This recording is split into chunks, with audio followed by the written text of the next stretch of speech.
Okay, so let's have a look at the first part of the Certified Ethical Hacker course. So this is split into 13 different units.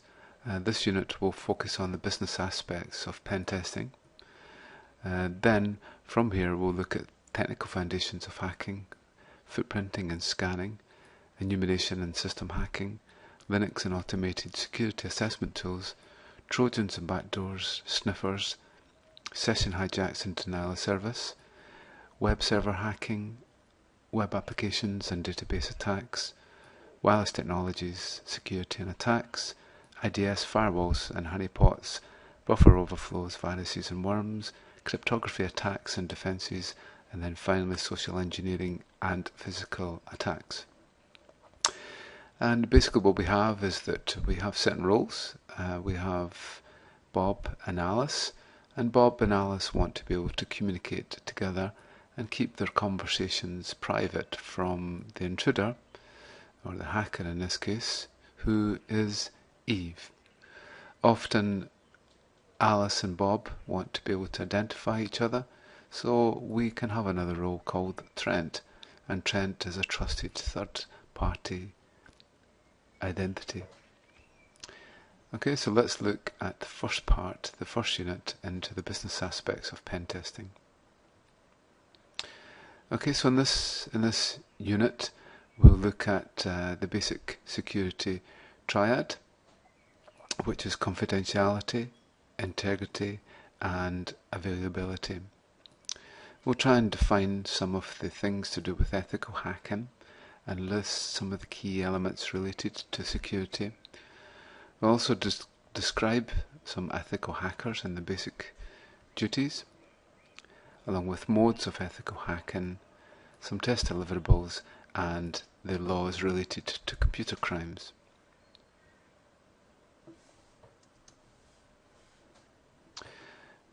Okay, so ethical hackers really sit on this side, and they're there to do good. They can be described as a white hat, and a white hat main objective is to do good.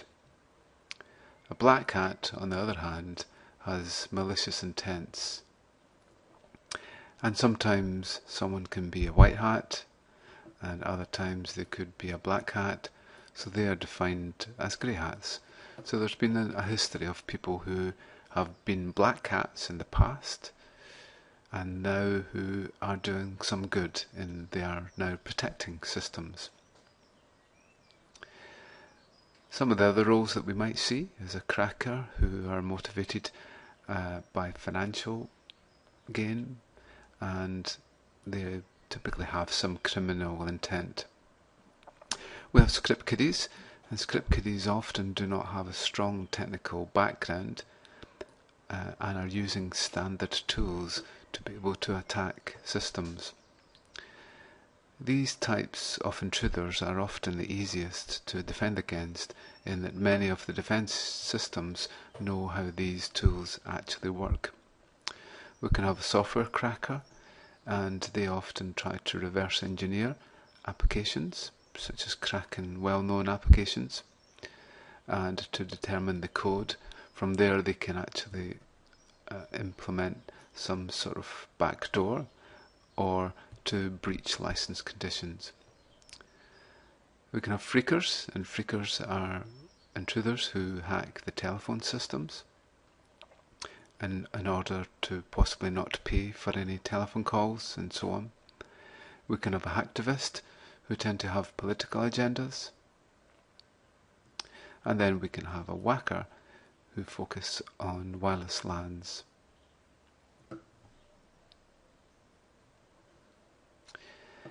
Within a system there are certain key terms that we need to understand.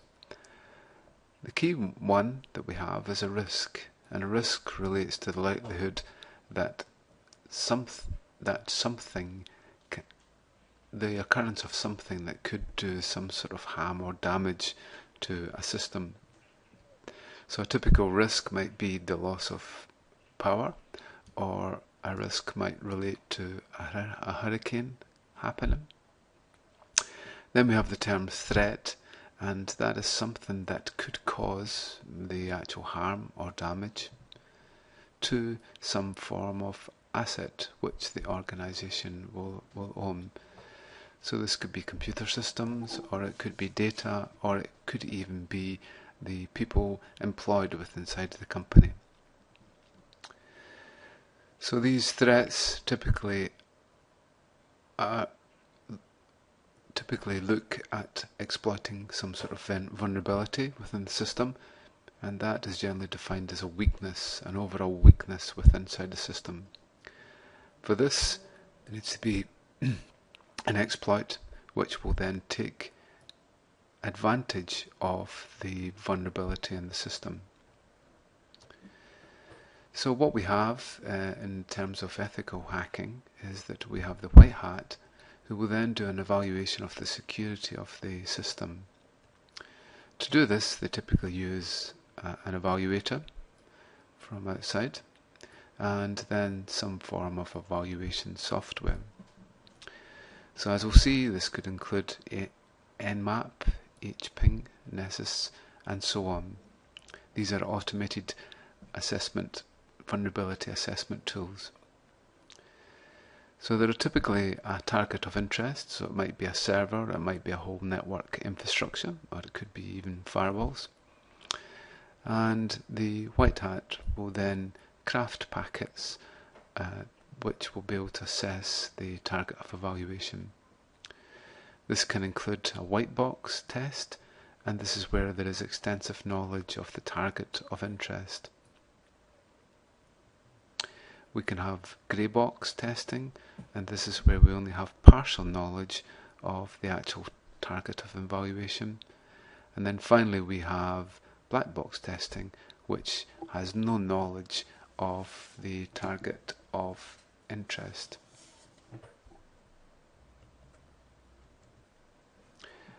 The advantage of black box testing is that often it is not the designer of the test is unbiased by any of the elements of the system.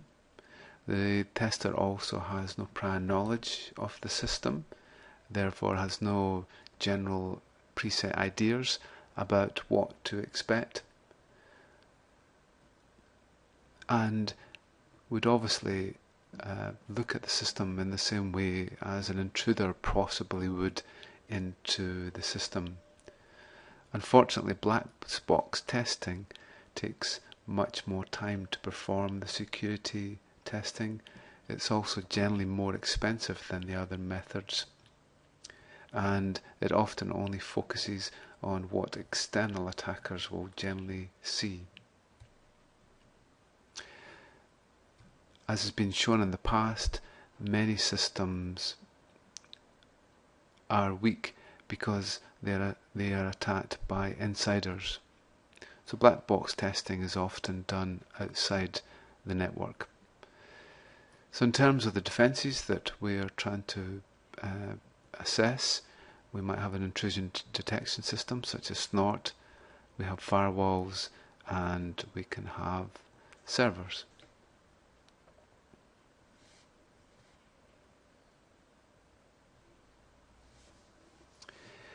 A key feature of any testing is that there is generally a code of ethics associated with it. So a good focus for these is never to exceed the authorization limits, always be ethical in everything that's actually done, so that information from the test is not leaked out, limit any possible damage within inside the tests, and make sure there is confidentiality throughout the tests.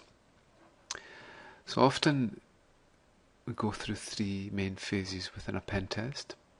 There is a level 1 test, and that's really the high level testing of the system and doesn't really involve any hands-on. So it might involve a look around a site, observing where servers are and so on. The next part is a level 2 test. So there's normally some agreement after the level 1 from the company and the tester. Level 2 is a network evaluation, and that typically involves information gathering such as the scanning of the network and then looking at any vulnerabilities. So this is where we might get tools such as Nessus and Nmap involved. Then, once vulnerabilities are there, then the white hat will take an adversarial role to actually perform the penetration testing. So this might do damage to the system, but all damage that's created will hopefully be reversed. So some of the things that might involve with these tests include some sort of physical entry attack.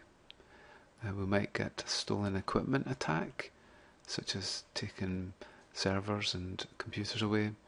And we might also get some sort of social engineering where the white hat might ask someone in the organization for their password and user ID. And then we might also get an insider attack where the white hat actually goes inside the network infrastructure and takes an adversarial role within it. So typical key skills include around routers, firewalls, and Windows and Linux operating systems, and also an in-depth knowledge of network protocols. We can also get an outsider attack where we can actually see how well the firewalls and the routers cope to external threats. A key focal point within Certified Ethical Hacker is CIA. So C stands for confidentiality, and that's to make sure that only authorized entities can get access to sensitive data. So that might include locked doors, having armed guards, building fences as a deterrent, having firewalls on the outside of the network, have strong passwords, using encryption for data, and for external access have VPN tunnels. For integrity, we need to make sure that the data by unauthorized entities is always detected, and that only authorized entities can actually change any sensitive data. So this might include access control into the system. We can have Windows File Protection to understand when things have been changed. The MD5 checksum, we'll see later on, provides a way to verify that things haven't been changed, such as application programs, along with SHA-1, which is a better method of creating a hash signature. We can have network operating systems, and we can use software such as Tripwire, which will be able to detect when an intruder gains access and changes a file. Then we can have availability, and for this it is only authorized entities who have continual access to the data. So this might involve having failover equipment, such as failover servers. If one server fails, then another one will kick in. We can have mirror servers who will be working in tandem with each other and synchronizing the data, even down to the processes level. So if one falls over, the other one can take its place. We can have backups, typically with inside SANs, disk arrays, or tape backups. And we can use RAID for our hard disks, so that if one hard disk fails, then it doesn't affect the overall storage capacity. Some of the threats that we face include denial of service, or a distributed denial of service. In this, the intruder has a certain target, so in this case we have a web server, and it is possible for the intruder to then make continual accesses to that server, such as continual connections, and then in which case the resources of the web server become depleted, so that Bob cannot get a good quality service from the server. So it might hog CPU or memory or even network resources. So we can see here that the network might get clogged up if there were too many of these remote agents making connections, so that Bob is starved of bandwidth. So denial of service is typically where one machine attacks another machine, where distributed denial of service is where we can have it over a large scale infrastructure, and it's often difficult to actually switch off the attackers. We might also get stolen, lost, damaged, modified data. This is where the data is changed in some way by our intruders. So it could be people spying on data. It could be to do with dumpster diving, such as logical scavenging, where USB sticks and CD-ROMs and discarded media might get picked up and examined. It can relate to the physical removal of equipment, and even around physical attacks on equipment. We can also get unauthorized access. This is where an intruder will try to gain access to a valid username and ID and able to get access to some confidential data. We can also have the disclosure of confidential information. So this could lead to losses of revenue, potential liabilities, and so on. So it's always important that employees are kept informed as to what information they can actually disclose to external parties. We can have hacker attacks, and this is where we can have either inside or outside attack, where someone tries to attack the whole infrastructure, either for the systems and or the data.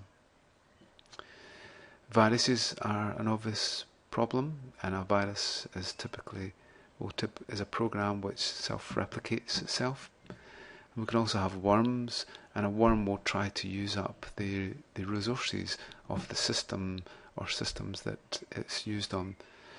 So it might use up CPU, disk, network, memory, and so on, but we generally try to hog the resources.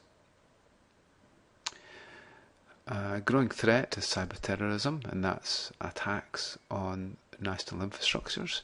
So this could relate to power plants. Power plants are obviously important because they provide the electrical energy for the internet and for much of business. It might involve attacks on oil refineries and so on.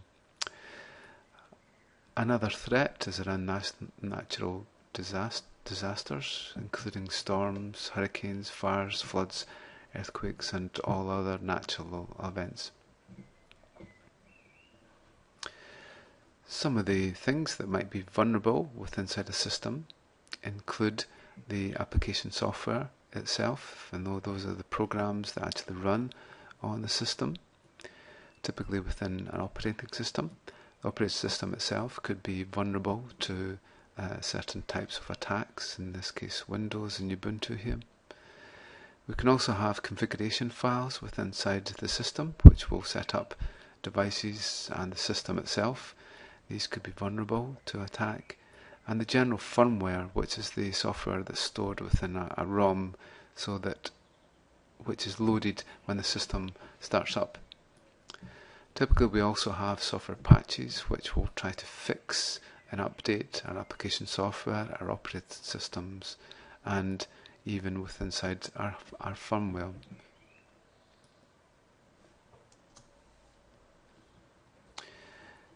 Okay, so what's the basic procedures that must happen before a pen test is done? Well, typically written permission is required from the organisation, and this is typically done at a high level, such as with the CEO or managing director of a company. After this, the project is then scoped to define how far the actual test will go. After approval, then the test is performed, and then after that there is some post-assessment activities such as report writing. So what's some of the reasons that we might want to do some of these tests? Well, the key regulations within the US relate to the Gramm-Leach Blidley Act, which allows banks, security firms, insurance companies and so on to merge and share their data. An important act in the US is HIPAA and around the world, and HIPAA relates to the data security within a healthcare environment. Then we can have CeH, which is security and freedom through encryption, which actually defines the rights that US citizens have when they're using encryption, without the need for their keys to be stored in some sort of public place. There's Computer Fraud and Abuse Act, which define the penalties related to hacking incidents. We have the Privacy Act of 1974, which protects the rights of individuals unless they have given permission to do so, a little bit like the Data Protection Act in the UK. We have the Federal Information Security Management Act, which focuses on the yearly audits of companies, basically around the security of these. The Economic Espionage Act, which aims to criminalise the misuse of trade secrets, such as for spying and so on. And then we have the Patriot Act, which allows the government to monitor hackers without a warning. The equivalent in the UK is the RIPA Act, which allows the ISPs to keep track of suspects. Then we have the Sarbanes-Oxley Act, which is related to transparent accounting and reporting of companies.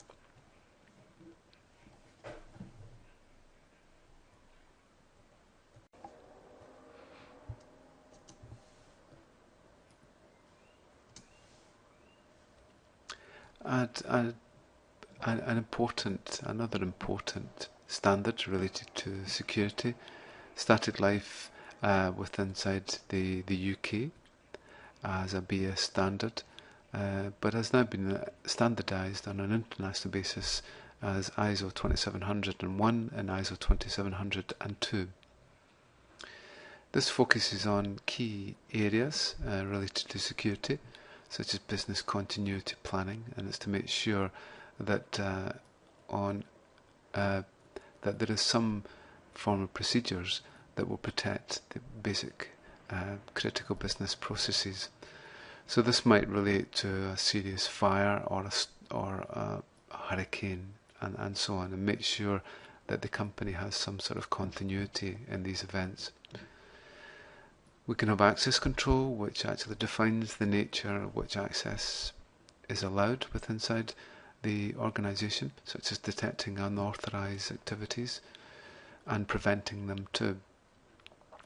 We can have system acquisition, development and maintenance, and that's to make sure that the equipment that's bought is actually secure, and there is generally a focus on preventing loss, modification or misuse of user data. It also includes the physical and environmental security, so that's to stop any unauthorised access or damage to equipment and obviously prevent theft. A key area is around compliance, and that's to comply with any criminal or civil law, statutory requirements or basic contractual obligations of the organisation. We can have human resource security, and that's to make sure that the employees that we take on are of good character and do not have problems from the past. Also that the organisation learns from mistakes that humans have made in the past. We can have organisational security, and that's generally how the whole organisation is set up, such as who's responsible for any security incident. A key area is related to computer and network management, and that's to make sure that all the devices are secure and there isn't any interruptions to the business activity. We can have asset classification and control, and to make sure that all the assets are protected in some way. There is a key area around security policies, and make sure that all the people inside the organisation understand the policy. Then we can have additional ones, such as looking at risk analysis. What are the key risks to the business, and also how we deal with any security management activity. Some of the hackers from the past include these. We have John Draper, who was known as Captain Crunch, because he managed to get a whistle from a serial packet, and he used this whistle to tune into 2.6 kilohertz, which allowed him to place long distance calls. We have Mark Ebini, who was fibre optic, and he formed the Masters of Deception in 1990 and was then arrested in 1992. Robert Morris actually released the first computer worm, known as the Morris worm, in 1998 from Cornell University Labs, and was actually the son of the chief scientist at the NSA. We have Vladimir Levin, who was a Russian who siphoned off millions from Citibank. And then we have these three hackers. We have Adrian Lamo, who was known as the homeless hacker, and he exploited weaknesses in many companies, including Microsoft, NBC, and the New York Times. We have Kevin Mitnick, who was known as the Condor. He was the first hacker on the FBI's wanted list and broke into Digital DEC, Nokia, Fujitsu, and a few other companies. He was arrested in 1994 and is now a security consultant. Then we have Kevin Poulsen, who was known as Dark Dante, and he took over all the phones in Los Angeles in 1990 so that he could win a Porsche 944. Okay, so that's outlined some of the basic areas around Unit 1.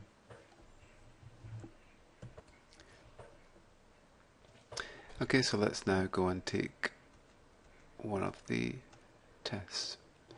Okay, so there's a number of tests that we can actually take. So we could try the first challenge. Okay, so you find there are approximately 10 questions, and they should change each time. Okay, so which is an executable program which runs on a computer. So let's go for application software. Which is where an intruder simulates an attack over the internet. That sounds like an outsider attack. At any time we can actually find out a basic explanation of the answer.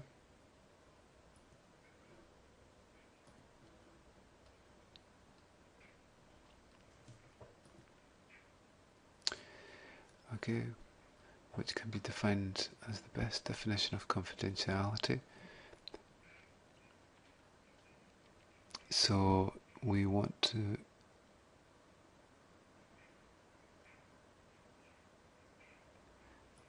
say that one, which is the correct order for an assessment.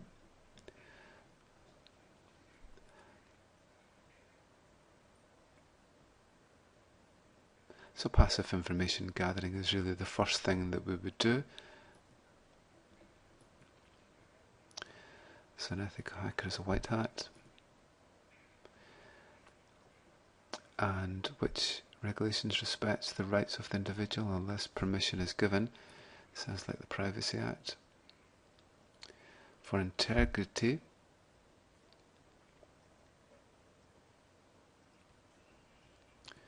let's go for change. In the US, which is the main statute for computer crime related to fraud and related activities. So for fraud and related activities, we actually have crimes and criminal procedures 1029 and 1030. So let's take a guess at that one. So this is the ISO standard.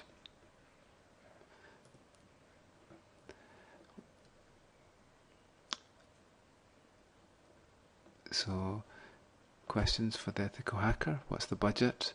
When are the tests to be done? What is the mission of the organisation? What are the outcomes that the organisation expects? It's unlikely they'll ask about overtime payments. Okay, so let's have a look at how we've actually done. Okay, so we got that one right, got that one correct, that one correct, correct, correct, correct, correct. Oh, so the main statute for computer crime related to fraud and related activities is sections 1030. We got that one right and that one right. Okay, so that shows a basic test. Let's have a look at the fun test. Okay, so an ethical hacker should maintain confidentiality. Yes. Which test involves taking an adversarial role? Okay, as we've seen, that was the pen testing. What is the likelihood of the occurrence of something that could cause harm, loss, or damage? Okay, so let's go for let's take and ask the audience. Okay, so it looks like the audience are telling us that that is a risk, and they were correct. Which attack tests employees for weaknesses in the procedures? So that sounds like a social engineering attack. What helps with integrity? So what we'd want is possibly, let's take 50-50 here, and it looks like it's access control, which is where an intruder simulates attacks over the internet. Sounds like an outsider attack, which could target obtaining equipment in order to gain a privileged information. So let's go for stealing equipment attack. So level 2 assessment, level 1 is high level, and then level 2 is network evaluation followed by pen testing. So let's go for network evaluation. What helps with integrity? So an MD5 signature checksum helps to make sure that the data hasn't been changed, which does not focus on technical systems or physical access.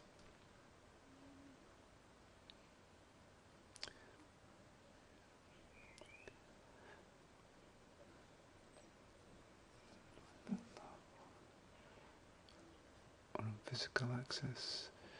So that, let's go for A, and we're wrong. Okay, so that gives you an idea of the tests.